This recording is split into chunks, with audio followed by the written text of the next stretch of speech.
After Geoffrey Chaucer's age, now we reach the 15th century. Now, Geoffrey Chaucer, as you know, had set great standards, and he has also set English on the right track by using that vernacular, that Middle English, what do you call that, East Midland dialect. So now this is called an age of transition because there were certain things which were happening during this age. We will discuss them one by one. What are the general features of the age? First thing is there was a general decline of Chaucerian tradition.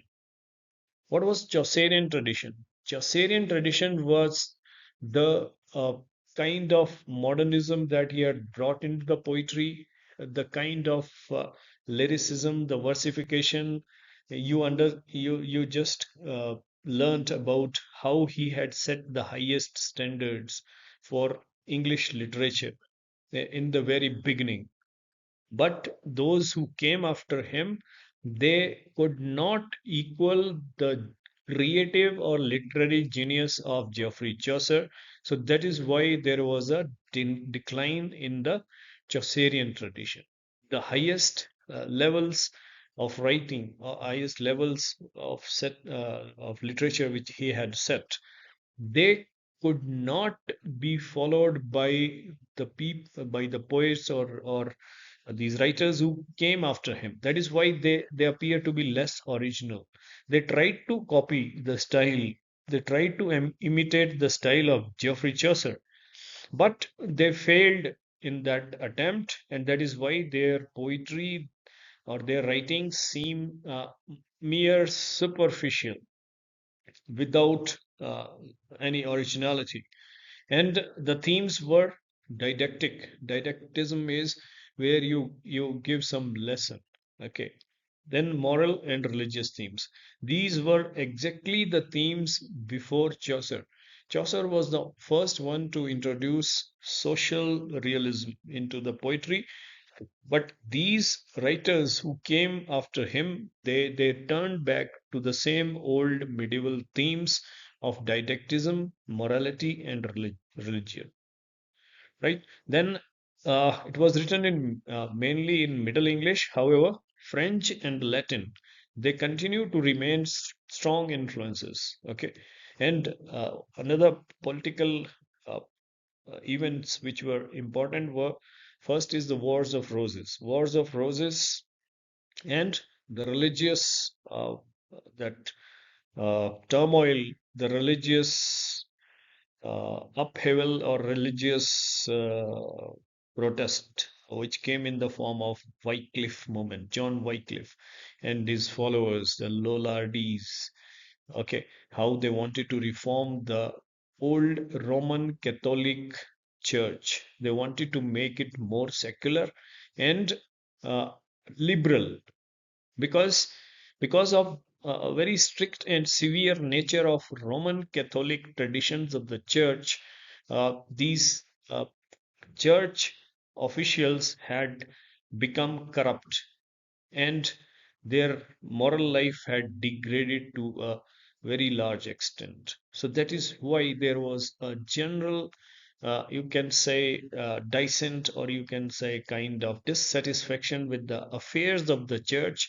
And John Wycliffe, along with his followers, they wanted to set it right. They wanted a reformed church. They wanted a church where those strict and severe rules of the church, they were modified, they were made more liberal and secular, so that these corrupt church official could not, harass or exploit the common people. So this is what is known as the Wycliffe movement.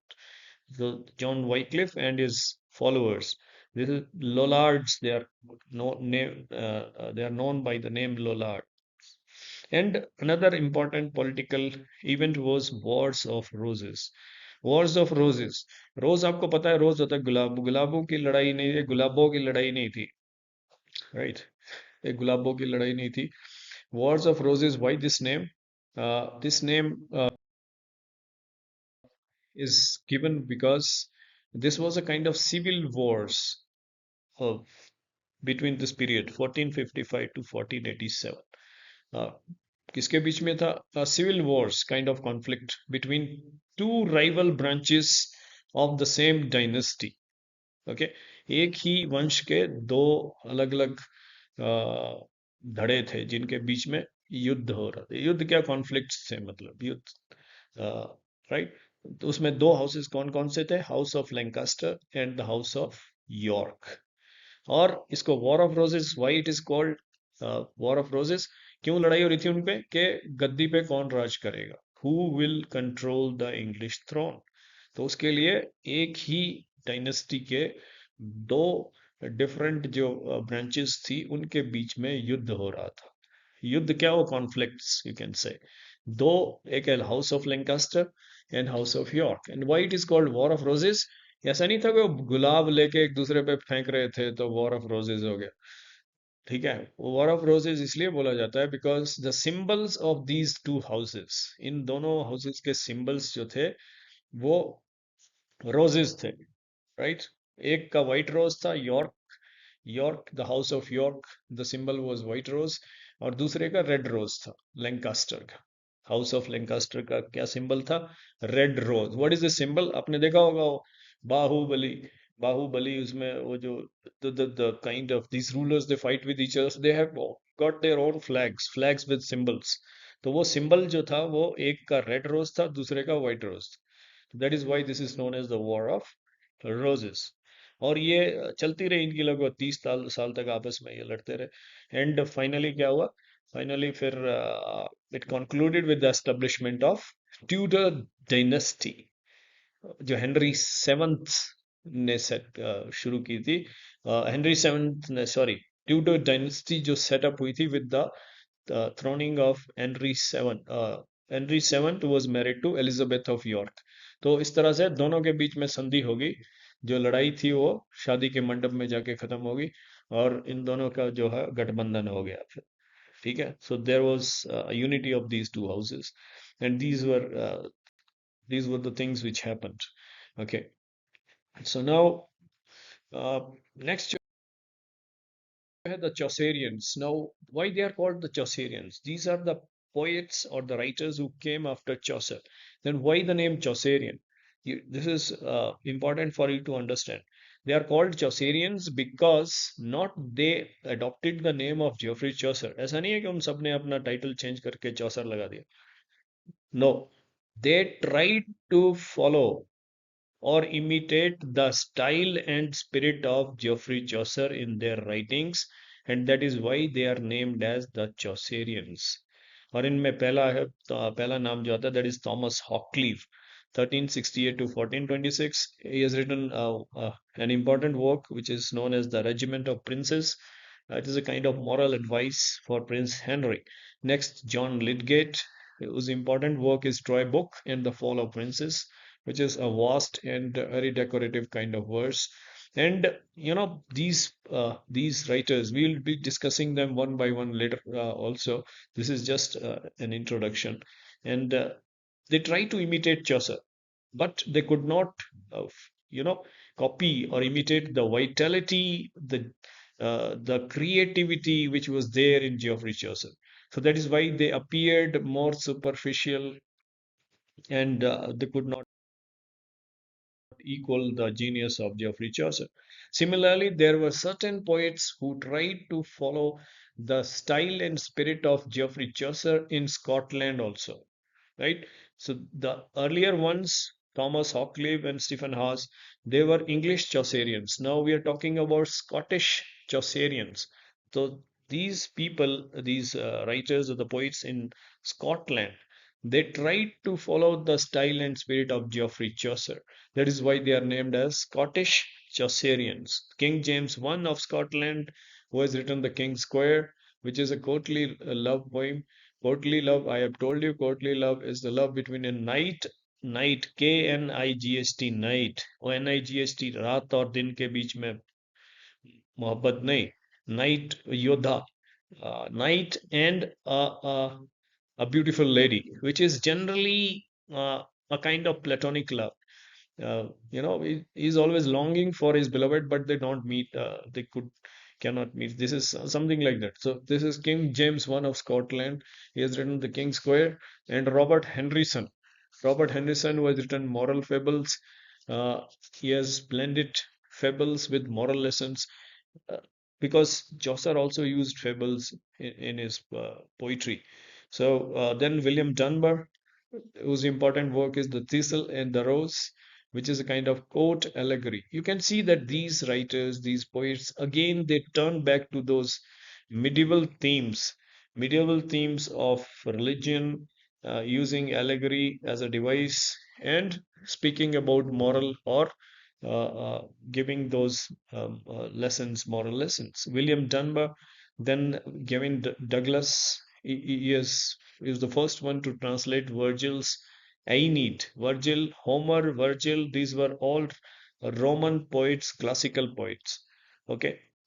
आ, तो Virgil जो था उसका उनका work था एनीड, तो उसको translate किया Gavin Douglas. Okay.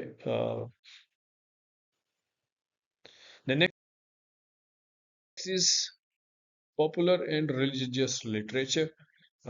Now we this is also a kind of hello, hello. Okay, so now we reach a stage when you will see that a lot of developments which happen, and this is the beginning of another genre which is going to be the dominating feature of English literature in the next age, and that is drama. So the foundational stones or the seeds of that drama, they are sown in this particular age, and there's a beginning which is made here in the form of mystery and morality plays. What are mystery and morality plays? We will discuss them separately also. This is just a general idea of what to expect in this age. So just remember, underline this mystery and morality plays. Next is religious prose. Oh, religious, because religion was an influence because of that moment, Lollardy, the John Wycliffe and his reformist ideas or agenda. So there was growth of religious prose as well. So literature was often communal and performed by for townspeople. So these are the features of this particular age. What are the key characteristics? Now you understood what are the themes. Didactic है, moral है. So didactism or morality, that is the general theme of poetry or writings of this time. Second thing is again use of allegory which was used before Geoffrey Chaucer heavily. Okay, so they return back to the same methods, same ways uh, before Geoffrey Chaucer. Even Geoffrey Chaucer has used allegory in his poems. So, but here the use becomes uh, even more pronounced. Okay, here they again start using heavy allegory and symbolism, and their interest in courtly love remains uh, as undeterred from the previous age, but they are less original.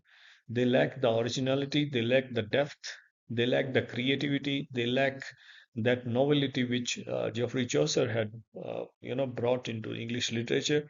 These Scottish writers, they were more creative than their English contemporaries in this regard. Okay, so we discussed English Chaucerians, the Scottish Chaucerians. But if you compare the two, then the Scottish Chaucerians, they appear to be more creative than the English Chaucerians. So this is what is the meaning of this. Then what is the significance of this age? Now, as you know that Geoffrey Chaucer's age has a great significance in English literature because he was the first man to use English as a language, and also to take that language to the next level, that is through the use of that language in literature and producing certain great works like the Canterbury Tales or the prologue to Canterbury Tales. So that is how English was set on the right track by Geoffrey Chaucer, and that is why he is regarded as the father of English language and literature. And that is what he did to English. as a language and literature. But this 15th century is often leveled as the barren age in literature. बारन मतलब जिसमें कुछ भी पैदा नहीं होता, nothing meaningful was produced, right? So some critics, they level it as the barren age in England because it could not produce any original or creative uh, output as was expected, in line with the genius of Geoffrey Chaucer. Because you see that those poets or writers who came after him, they tried to imitate or copy the spirit of Geoffrey Chaucer, spirit and style, but they failed because of lack of originality. They appeared artificial. So this age, though, did not produce any great literature or uh, any great poet of the stature or of the caliber of Geoffrey Chaucer.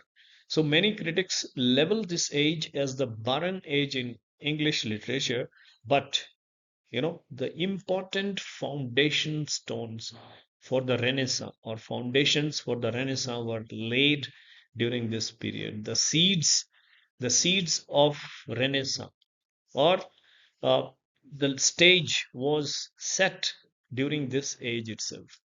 So these Scottish poets, they enriched literary themes and language, and this is the beginning of the drama, the next genre in literature, which is going to dominate the next 100 to 150 years, and which is going to produce the greatest of dramatists in England, like William Shakespeare and his contemporaries. So the beginning was made in this particular age. So though this age is leveled as the barren age in English literature, but you cannot discard this age just as an useless period because it did that important work of laying the foundation of Renaissance. And Renaissance was the biggest literary influence or literary moment which swept the entire Europe, and England was also not left behind. Uh, and that is how Renaissance reached England. And because so this age acts as a kind of bridge, transitional bridge between Chaucer and next age, that is Renaissance. So that is why this age is significant. You cannot write it simply down because it could not produce any great work. It could not have any great writer like Geoffrey Chaucer. So that doesn't mean this was useless period. It did that important thing of laying the foundations for the next important phase of English literature, that is the Renaissance.